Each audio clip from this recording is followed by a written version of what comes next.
Hi, in this video I will show you how to share screen using Miracast technology in OVERMAX Multipic 3.5 projector.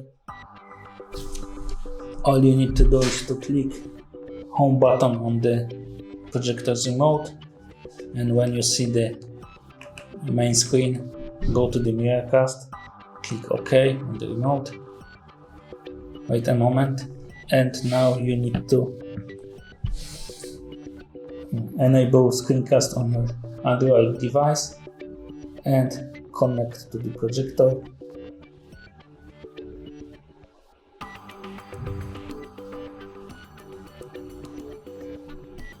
As you can see, we successfully connected smartphone to the projector, and now we can screencast our screen.